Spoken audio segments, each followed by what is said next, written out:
What do we got here? A very, very aqua blue bathtub. Well, we're not color matching this guy. We are changing it white. Going American Standard white. Now let's do porcelain white. That'll look a lot better. We'll do porcelain white. Walls caved in a little bit. Just a little bit. This is going to be interesting. A little repair there. Well, we're not doing the surround, we're just doing the tub. We're at a motel, so let's get going.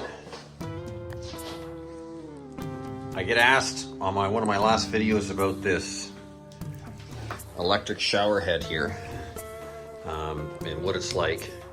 I did shoot a video, or at least I thought I did, and when I went to edit the video, it just disappeared. So, I don't know. So, here we go.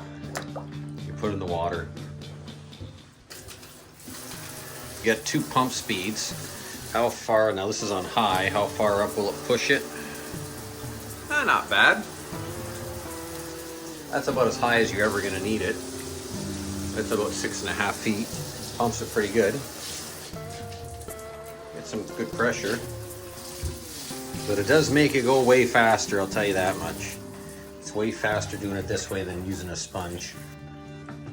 What's this, 2 gallons we use to rinse down the tub? So your M there that it's got on there, that's your speed. And you got your button there, your power button. You got a high and low. It is rechargeable. Comes with that little, comes with the power cord that plugs in here, right there. And then it plugs into a USB. The first thing I do is I clean it with the purple Zep first. Then I rinse it down real quick, just to get all the grime off of it. This is a motel, so tubs aren't really dirty in motels. They clean them every day. You know, every time somebody comes in and out, they clean the tub. They're clean. So clean them a little bit, rinse them down. Then I put the hydrofluoric etching paste, and I just put it on the damp Scotch-Brite pad, just like this. And then I scrub it in once, scrub it in again, and I rinse it down, rinse it all down. That's all. There's no putting it on for 15 minutes. There's no point. I've done testing on that. If you don't believe me, go look at my other video. The adhesion's the exact same if you leave it on for 30 seconds or if you leave it on for 15 minutes. It doesn't change the adhesion of it. It just needs to be dull. So you scrub it in twice, then I rinse it down again, which this makes it nice and fast. And then we put the purple Zep on it again. I usually do half and half with the orange Zep and the purple Zep, but I ran out of the orange Zep, so there's probably only like 10% orange Zep in there. It's still okay, it still works. And then we scrub it again with the purple Zep. Because if you have any etch residue on that, it causes all types of problems. Now we're gonna clean the whole bathtub really nice with this. And then we're on to the next step. I get asked all the time, how do you prep a tub so the coating adheres to it and it lasts longer than 10 years? I'm gonna tell you guys how we do it. This is how we do it. 14 years now, they never screw up. Okay, first we cut all the silicone out. Okay, then you scrape it with a razor blade. We're gonna have a little bit of residue left over because the razor blade's not gonna get down there all the way.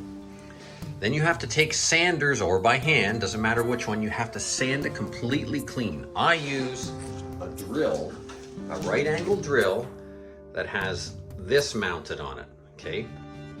That fitting there that's stuck in the drill chuck right there, that's for core drilling. It's got a 5/8 thread, fits right on a 5-inch Velcro backer pad. That's what I use, okay? You can do whatever you want. What do I do for the corners here? Scrape with a razor blade real good, then you got to sand in there with your finger and a piece of sandpaper. That's the only way. Now, next thing. Purple Zep. Sprayed on the entire tub. Scrub the tub. Nice and clean.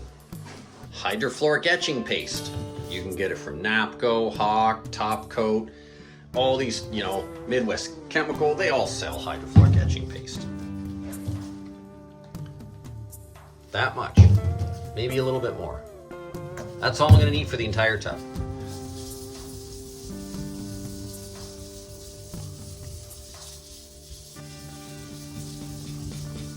I'm gonna scrub the entire tub real quick with that. That's all, that's the same amount I need. It's gonna dull the entire tub.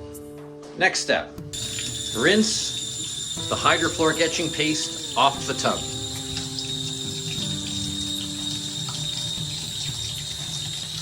Rinse it really good off the tub. After you've etched that, do we dry and blow it? No. Now we come back, more cleaner. Make sure your Scotch-Brite pad is completely free of etch. No etch. Now we re-scrub the cleaner in. This does two things. This is going to take off any chalk the etch has left. That's called over-etching. And also, it's going to make sure that there's no etch residue on the tub at all. So now we rinse down the tub. I've already sponged the top surface. I don't take my shower head and I do not pour water into the crack. You're going to be blowing for half an hour to get all that out. It's going to cause all kinds of problems. It's not going to help you. So I don't pour water in the crack. I blow in the crack, but I make sure it's clean. I run the sponge on the top surface like 4 times. Then I'm going to use paper towel, dry it, get all the resin. Now people say, well, what about the front of the tub? Why didn't you etch the front of the tub? I have an awesome coupling bonding agent. It's called Crosslink 3, made by Top Coat. I've done all types of tests on that. You can check it out on my YouTube page here. We're out of water. Look at that. Crosslink 3, the best coupling agent I've been able to find to date. Do I need to etch this part of the tub? No. Do I want to have superior bond? Yes. It's going to take an insane amount of abuse. There's going to be water in here. There's going to be people standing in here for a decade. I want the adhesion incredible in here. Out here, doesn't even get touched by water. It never peels. You could use a do-it-yourself kit out here and it still doesn't peel on the front. So do I have to etch and clean the front of it like insane? No, I clean it really good. The bonding agent is going to make the coating adhere to this part of the tub super good. But I want this part of my tub super clean and etched so that I know it's going to stick like crazy and weld right to the tub surface. All right, let's get drying. I even challenge the minds. I took the heat from the servants of the law. We packing up here. We're just getting ready to go on to the next one. We're running a little bit behind schedule because, if anybody's ever done these types of surrounds, when you cut the caulking, it likes to flap in the wind sometimes. And I think there's actually a window behind here. So my fan, because my fan was so strong, it actually bowed it out like that, was giving me a nightmare. So I glued it back with some epoxies. And then we finished the job, turned out great. We're gonna tape this soon. First we're gonna pack all our stuff up.